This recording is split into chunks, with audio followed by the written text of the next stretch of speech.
So the fight for my life. You know, But then, I spent 17 years being other people. Like every day I was somebody else other than myself. And I was a two-dimensional idea of what a woman could be. And I was like, fuck this shit. And I hated it. And I never liked it. And I was discovered 2 weeks after my boyfriend was murdered. So I never adapted to it. And I never felt a love for it. But I love cinema. And I hate what they're doing in cinema. That I feel like the need to say. So I'm just going to pause it here, Seth, and get your thoughts on it so far.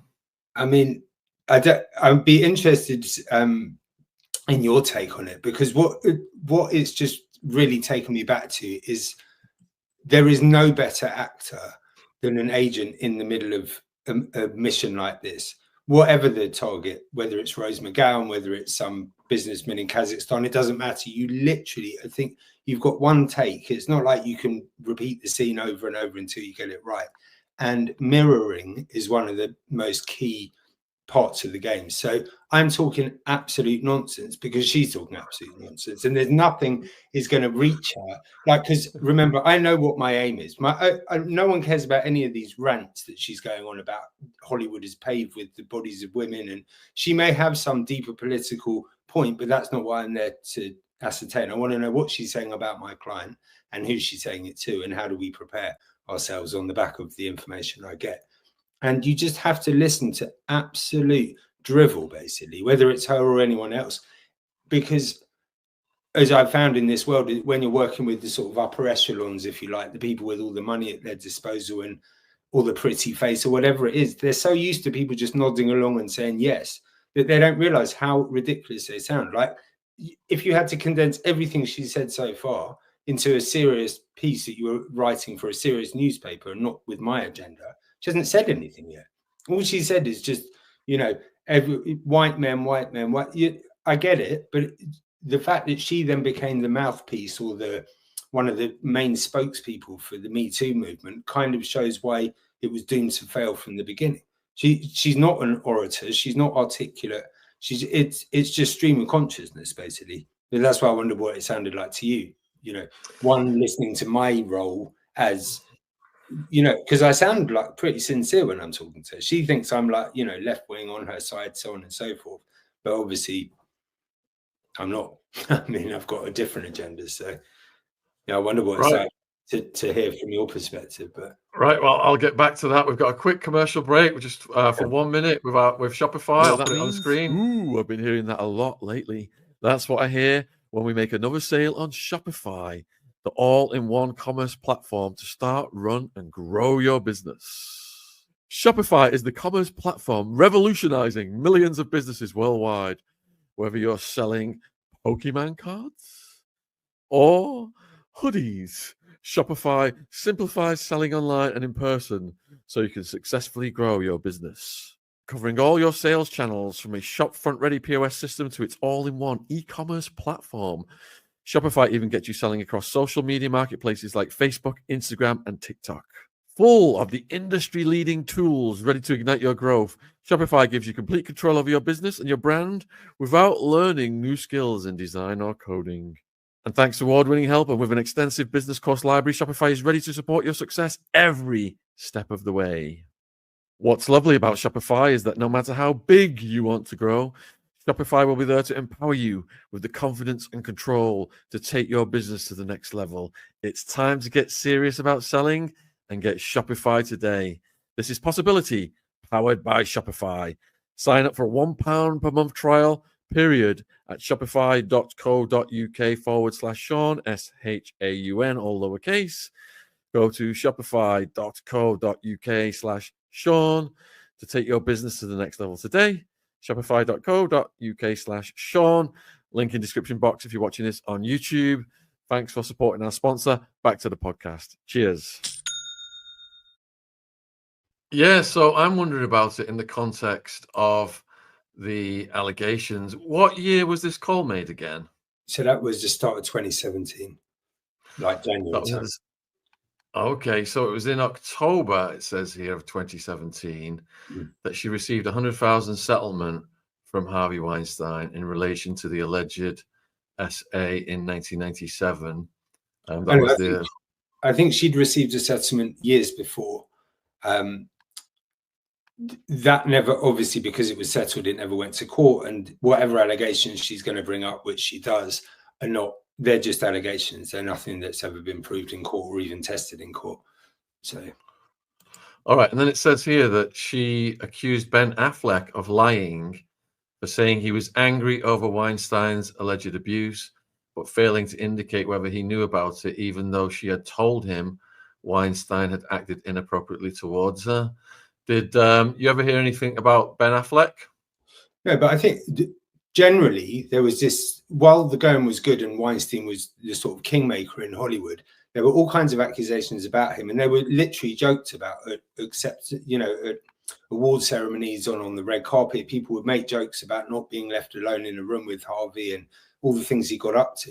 But while he was at the top of his game, no one wanted to publicly come forward. And it's interesting how with people like him or Bill Cosby, Kevin Spacey, all the accusations come when their star is kind of in the descent, you know, when everyone's got rich off the back of them and didn't want to rock the boat at the time. And suddenly, as their careers start to end, that's when the accusers come forward. I'm sure the people on the other side would say, oh, no, well, we didn't feel empowered to, or they could have done it at any point and arguably saved, if it's true that these people committed assaults, if you'd have come forward earlier, you'd have saved other women or other victims from suffering the same fate. But they never do. It only happens, like you've seen with Weinstein now, as he's at the end of his career, as it were. So in the beginning, when she's saying that she's gone rogue, like she's an outlier in something, what was your interpretation of that? Well, I mean, obviously, I've done my research on her, and her whole shtick, if you like, is get together with Marilyn Manson. You're in Hollywood, you're living very comfortably off the back of your Hollywood lifestyle and connections and starring roles and all that. But you want to portray yourself as, well, I'm not really part of it, and I hate the whole structure. And it's all, I mean, it's not whether it sounds ungrateful or not, it's just not true. I mean, if you didn't want to be part of the Hollywood elite, you wouldn't be. You'd remove yourself and you wouldn't keep acting or whatever. So it's you take it with a sort of grain of salt, what she's saying there, or I did at least. But I suppose because all I'm there to do is to extract that piece of information about Harvey, I can listen to this nonsense all day if it's going to lead to where I'm trying to get to. But I'm also constrained that, imagine right now I said to her, oh, and tell me about your accusations about Harvey. She'd jump back. She'd suddenly think, is he a plant, you know, in the midst of all this? So I had to very softly kind of steer it and never give an inkling that, even when she gets onto it, that's what I was here to ask her. I had to keep pretending the whole way through. It's not easy. And I'd had several whiskeys. You can hear me slurring. Because I needed to. I just needed to like try and get into her mindset of, you know, just complete stream of consciousness and just sort of like waves lapping at the shore. It's not really going anywhere, the conversation, even though I'm trying to get it somewhere and do. She can't know that. So it's quite trusting of her, isn't it? It's almost as if her ego's getting in the way, and maybe she's on substances or alcohol too. Well, exactly. And look, she's well documented as saying that she, you know, self-medicates and all that. The problem, it's good for us, but the problem with people at this level is they're so used to just being surrounded by yes men and yes women that they don't realize how nonsensical half the things they say are, because they've got people who just nod adoringly and want something from them. So that's what it felt like in the middle of it. Yeah, that's been many a person's downfall. All right, let's continue with this then. You should watch my movie. It's about what we do to girls. No, I did. It's really good. I watched it. Yeah, of course. Oh, cool. Oh, yeah. Cool. I didn't know you did. But at the same time, like, I mean, I'm not saying it from a kind of negative point of view, but you know, it's easy to be British from London, white male. You know, it's like my wife is. She's due to give birth in 5 weeks' time to our second child. I'm never going to relate to that. Whatever I pretend to do, yeah, I've got no idea. But the problem is that they usually don't care to even think that far about it. No, of course. So, like, but I mean, have people writing women that don't even think about women, and then women see that on screen what they're being characterized as, and they mirror that. They're now living an external self. No, but I could say to you, you know, I want to relate to what it's like to be a woman in Hollywood, but obviously I can't relate. I mean, you know, I can relate to being a whistleblower. Yeah, but it'd be nice for you to imagine. You can't relate what you can imagine. I can't relate to that. I mean, I'm just feeling like I've been thrown away at times. Like I can't relate to the poor little, you know, lowest caste child that's on a garbage dump in India. But I can have empathy and try to change it. Yeah, you can. I can have empathy and try to change it. I mean, obviously everything we say is off the record, but I've spoken to people that work for, you know, say Miramax and who've told me they're under NDA and they can't talk about anything that's happened to them, but they're desperate to say X person abused me or X person made my life hell. And I can't relate to it because I've never been in, you know, I've obviously worked in the media. A situation where someone could do that. Yeah. And someone telling you try and put yourself in their place and say, well, what does it feel like? They want to further their career, and they want to make, you know, they want to have a career in. They want to pay their rent. But if someone turns around and fucks with them, I've got no idea what that feels like. And thank God I don't. It's a nightmare. Well, what it feels like is like it feels like you're under attack. Yeah, but I'm talking about people who say I'm under an NDA, I signed something and they're going to crush me if I talk out about it. And then you say, well, you know. I think there's interesting way. I think you can always get information out. No, but I'm like not. If that person was smart, they would have a Twitter account and just out people all the time. No, but sure, but when you read like Constance Wu this week, you know, she said something about Constance Wu. Oh yeah, I read about that. Good for her. This is where it gets really tricky for me because I have to figure this out. I got a contract because I sold the show. I can sell one of my shows to Amazon that I wrote and I'm directing. Amazon is put out Manchester by the Sea. Amazon's also working with Harvey Weinstein, Woody Allen, and Casey Affleck. So what does that say to you? And these are the good guys. Yeah, but that's the thing. I mean, it's like these are the. But I'm like, I don't want to sign this contract because I don't want to work in that. I don't. Fuck you. I don't want you to own my stuff. I don't want to be on your. Even though strategically it'd be a smart business move and a great creative move, I guess. I can't do it, so I'm gonna pull out. Yeah, but then where does that leave you as an individual? And that it leaves me figuring it out, doing what I want to do. I don't know. I don't really care. Is the thing. Like that's the thing now. I'm not willing to like sell my firstborn. I've never been willing to sell my firstborn to get ahead. I could have been a massive celebrity should I so have desired. I did not want to. Yeah. I don't like people bothering me on the street and being hounded. I don't like living in the smallest town in the world. That's what it feels like when you're famous. When I was really, really famous, it was like you lived in the tiniest house and everyone can touch you. Yeah. But and basically your worth is valued in Hollywood by the amount of anonymous semen you can extract from them and the movie theater. Yeah. No, understood. But at the same time, when I was 6 years old, I knew I was going to be famous, but I always knew it wasn't the good thing I was going to do. This has always been my trajectory, my plan. I just got knocked sideways for a while and got lost because, like I said, I was being other people instead of myself. I didn't have enough access to myself for enough time to form. But what quickly as I would have liked to. But I mean, what I find they built a beast. Yeah, but when you find all these people under NDA and they can't talk, but they want to imply something, but at the same time, if they do, you know, if they go too far, then they're not going to work in Hollywood again. I don't mean in your case. I just mean in people you talk to about, you know, what life's like being. Yeah, I mean, but see, it's going to take someone like me who's like, fuck off. Like, if I never direct a movie again, I directed a flawless short. Cool. Yeah. I set out to make a mini masterpiece, so I did.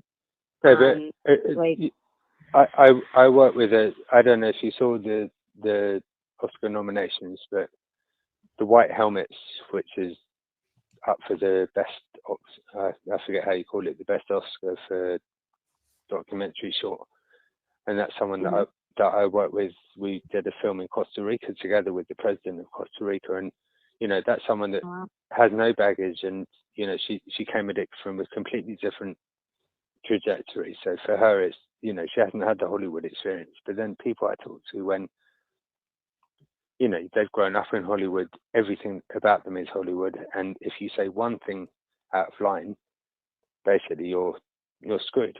That's it. If you talk out. It's a town that breeds fear, and it's a white male mafia. And the thing is with me is I realize that it's absolutely funny, but why am I protecting your secret? Yeah, but but my book is going to address a lot of these things.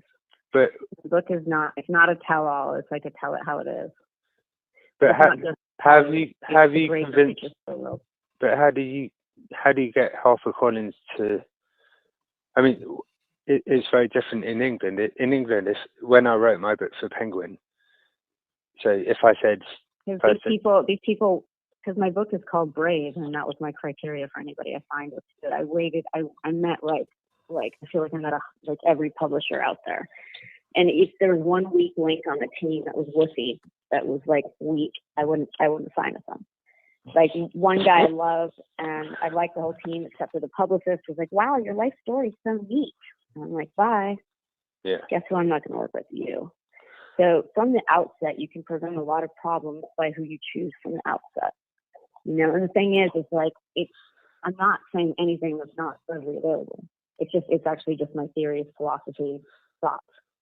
No, but if you, I mean, not you, but if someone was to say, person X did Y to me, like, and you couldn't, you hadn't gone to the police or you hadn't proved it, like, how can you get the publisher to publish it? In England, you can't do that at all, because they would say, well, there's a cult. Well, that's because I actually have a signed document. Sorry, Shaun. What, that would convince the publisher that Hold they on can a second, let me just publish pause it. Yes? No, I was just going to say, you can see I've got it to the meat of what we want now. This is the moment where she's now into the NDAs. I mean, you probably heard where she said Harvey Weinstein a couple of minutes ago.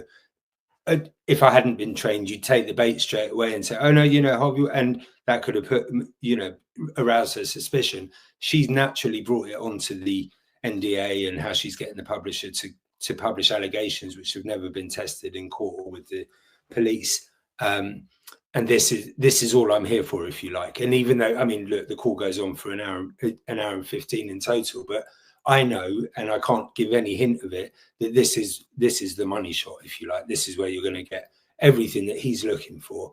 And obviously, I'm going to have to naturally end the call later, keep talking, listening to all the stuff that was of no use at all. But yeah, I just wanted to highlight this. This is where I'm at my peak, if you like I'm listening for every detail, and because it's being recorded, I know that the analysts back at Black Cube, they'll go through it. They've got psychologists who are listening for all the tells that even I might not spot with how she talks. Does she sound like she's lying there or telling the truth there? And so I was just remembering what it felt like when I'm standing there listening and thinking, hold on, now we're going to get onto the Weinstein stuff. And we're hearing her in the chat that people are picking up. Her attitude towards the masses is a bit condescending. Oh, totally. 100%. And it's also, I mean, it's almost juvenile in a way. It's like, well, I don't care what they think, and I don't this and that, and it's white men mafia and all this stuff. It's almost like Arrested Development. You're not, certainly you wouldn't want this kind of thing going out in a newspaper article, because like your listeners and viewers can hear, it's just talking down to everyone. She is the oracle. Only she knows the truth, and everyone else are the little people and, beneath contempt, essentially. So. Yeah, and it gets worse, I think, from when I listed the first time. Yeah. No. A signed document from the time of the attack. Right. Yeah, because it was settled for a very small settlement. It was settled. So that's an admission of guilt. So a bit like Casey Affleck and the whole settle out of court. Exactly. Yeah. Because in the UK, it's, I did do this. When I was writing about the stock market, I said, this person did this, and the lawyers from Penguin said, well, unless you've got proof, how are we going to? Believe me, the lawyers are all very nervous. But my book, I know what I'm writing, and it's not about. It's like really broader. Like I said, my aim is to change thinking for the world. I realize there are no lobbyists for thought. Yeah.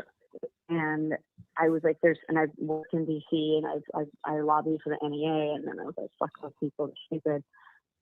But I realized there's nobody out there pushing any agenda for critical thought. And I've found, especially in America, to be terribly stupid and dedicated to its stupidity. What I want is the 10%.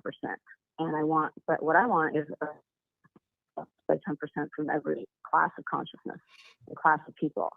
And if I can agitate them enough, my thing is, for the last year and a half, I've been like basically punching at the matrix, punching a hole in it, glitching it. Yeah. And then I'll get it ready to actually hear what I say. But if I had come out with the book, people wouldn't be able to hear it because they wouldn't be primed to hear it yet. Yeah. I have to train people to be able to listen to me because they won't unless I train them. And the way I train them is by like punching them in the head and then implanting thought. And I have a very unique method, obviously. Yeah. But like I said, I offer a chiropractic adjustment for the mind. Yeah, so That's what I look at it. You know, some of the interviews I've seen with you, like, was it Bravo I think it was Bravo? Someone who was talking Bravo. That fucking, was it that about, about orbs talk show? and, yeah. You just think, what all he was talking to me about was the guy I went out with like 15 years ago. Yeah, and you look at it and you just think they're not even engaging with you. They're just talking about something. They're not engaging. They're not even understanding who I am or giving a fuck. I was like, I'll never do that. And obviously you've got your agenda, but they're just sitting there just thinking this is another talk show. We're going to just say X, Y, Z, and it doesn't mean anything or have any ramifications. And you just think, well, you know, everything has ramifications. No, well, you would hope it would be, but in that case, I didn't say it's positive ramifications. I think everything has ramifications. Though everything is put out there that people absorb. Yeah. You know, when I meet people they